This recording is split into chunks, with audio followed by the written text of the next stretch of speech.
Black and White Network, we have a very good video here for you guys today. Now, I believe a lot of people have been brainwashed into believing lies about slavery. And we have seen over the past few years, you had a lot of woke people out there saying that we need reparations for slavery. Now, Rhodes did a video yesterday how Whoopi Goldberg came out and said that the royal family needs to come out and apologize for slavery in the Caribbean. Now, last time I checked, Queen Elizabeth and the royal family, they don't have anything to do with slavery. Just like over here in the United States of America, you actually have these woke people out there right now saying that black people deserve reparations. When no black person has ever been a slave. White people that are here today don't own slaves. And for the most part, guys, a lot of white people that are in this country right now came after the 20th century around the Great Migration from Europe to the United States. They had nothing to do with slavery. They're not even really descended from slavery. Now, of course, or slave owners, I should actually say. Now, there are some white people today that actually are descended from slave owners. But however, they never owned slaves themselves.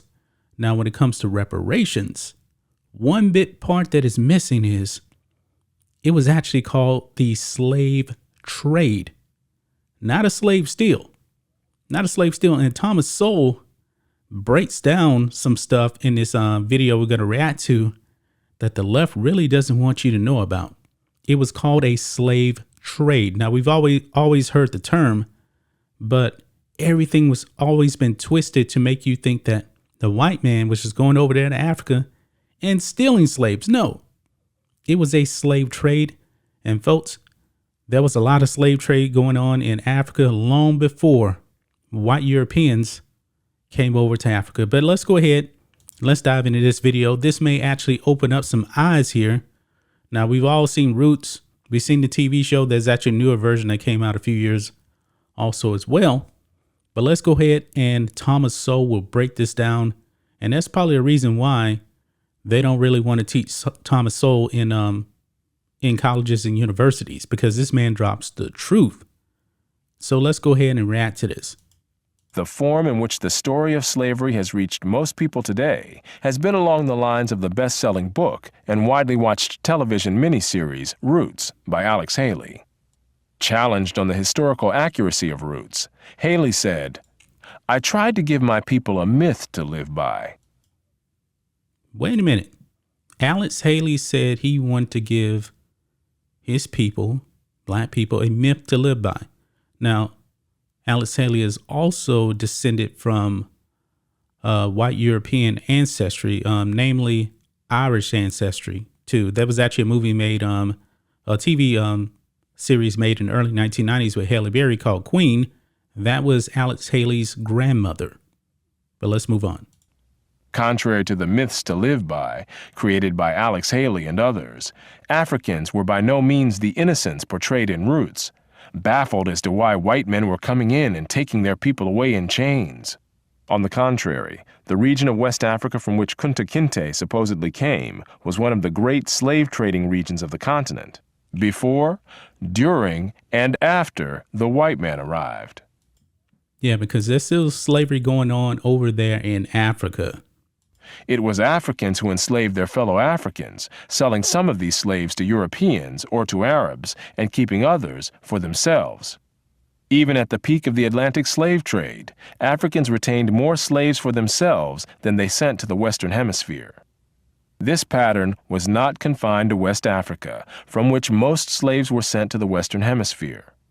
In East Africa, the Maasai were feared slave raiders, and other African tribes, either alone or in conjunction with Arabs, enslaved their more vulnerable neighbors. As late as 1891, it was reported that Manyuema slavers had demoralized surrounding tribes, destroying crops, and famine reigned everywhere.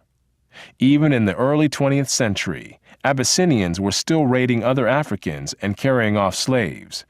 It was 1922 before the British had gained sufficient control in Tanganyika to stamp out slavery there. Wait a minute, the 1920s? You mean to tell me 1920s?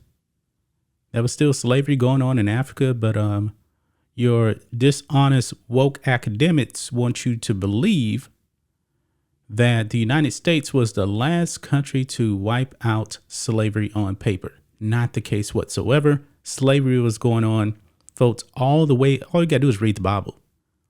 Thousands of years, thousands upon thousands of years. Now, also, ancient Rome, they were huge on slavery. Now, like they said, Africans enslave other Africans, Europeans enslave other Europeans. But a lot of people like the movie Gladiator, right? In Gladiator, Maximus Decimus Meridius, played by Russell Crowe, he was a gladiator. Gladiators were slaves. And he was a white guy in that movie. Slaves. That's what they were. Arabs were the leading slave raiders in East Africa, ranging over an area larger than all of Europe.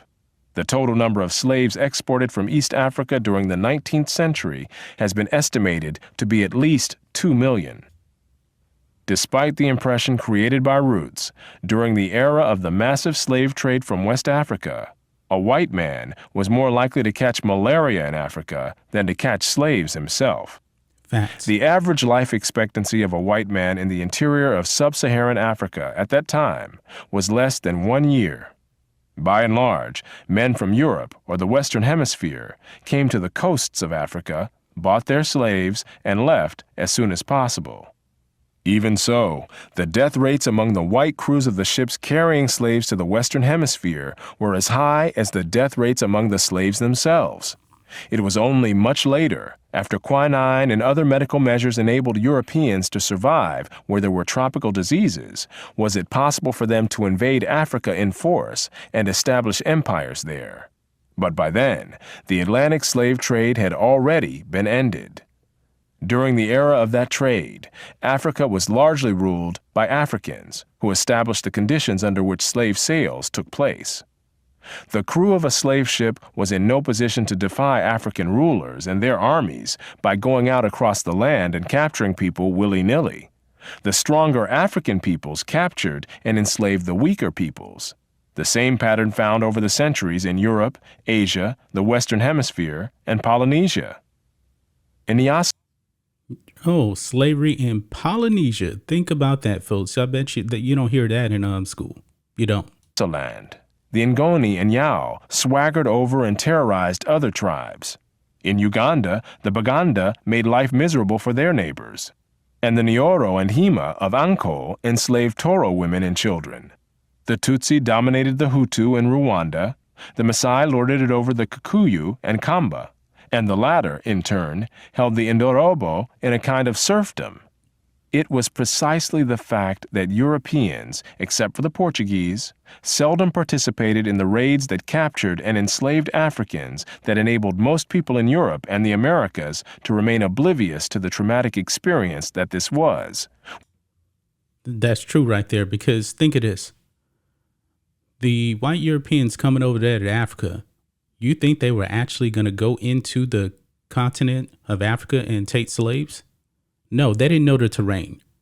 There was black Africans that did all of the hard work because they knew the terrains, they knew where people were, and they would capture them, enslave them, take them to the coast, and sell them to the Portuguese and the Spanish and whoever else.